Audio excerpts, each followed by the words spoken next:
Баршаларыңызға қайырлы күн достар, менің каналыма қош келдіңіздер. Бүгін сіздерге қыс мезгіліне өрікті қалай дұрыс сақтау керектігін көрсететін боламын. Дәл осы рецептпен жасап көретін болсаңыздар, өріктеріңіз езілмей, өз қалпын жоғалтпай, дана-дана болып тұратын болады. Міндетті түрде рецепті сақтап алыңыздар. Ең алдымен банкымызды жақсылап мантаваркеге парлап аламыз. Қайнап тұрған судың үстінде дәл осы видеодағыдай парлап аламыз. Содан соң өріктерімізді бірнеше рет салқын сумен жақсылап жуып алып, ішіндегі сүйегінен ажыратып аламыз. Дәл осы видеодағыдай өріктерімізді сүйегінен ажыратып аламыз.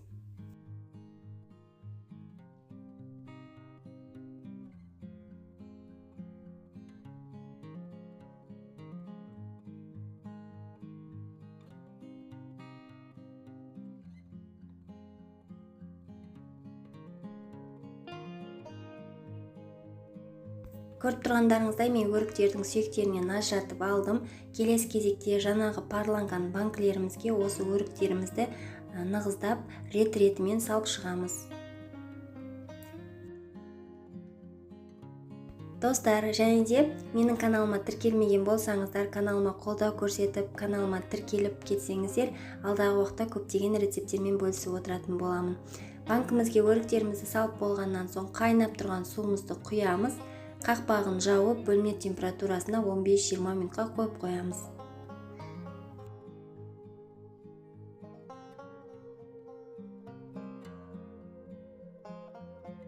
Суымызды құйып болғаннан соң осылай қақпағын жауып, бөлме температурасына 15-20 минутқа қойып қоямыз.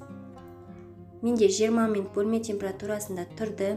Келесі кезекте осы өріктеріміздің суын сүзіп аламыз.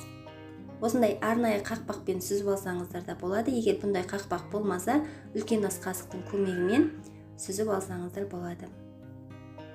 Сүзіп алған осы сиробымыздың үстіне 200 грамм шекер салып, газдың баяу отында шекеріміз ерігенше қайнатамыз. Қайнату ұзақтығы 10-15 минут. Келесі кезекте осы қайнаған сиробымызды жаңағы өрігіміздің үстіне құйып шығамыз, және де қақпағын жақсылап жабамыз.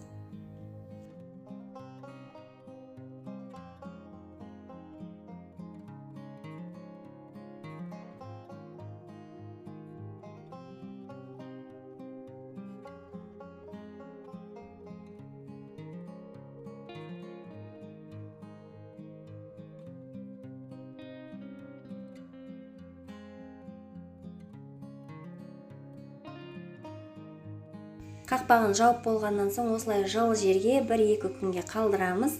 Осымен біздің банкіміз дайын. Дәл осы рецептпен өріктеріңізді сақтап көріңіздер, сіздерге де ұнайды деген ойдамын. Егер видеоны соңына дейін қараған болсаңыздар, лайк басып астына өз пікіріңізді қалдыруды ұмытпаңыз.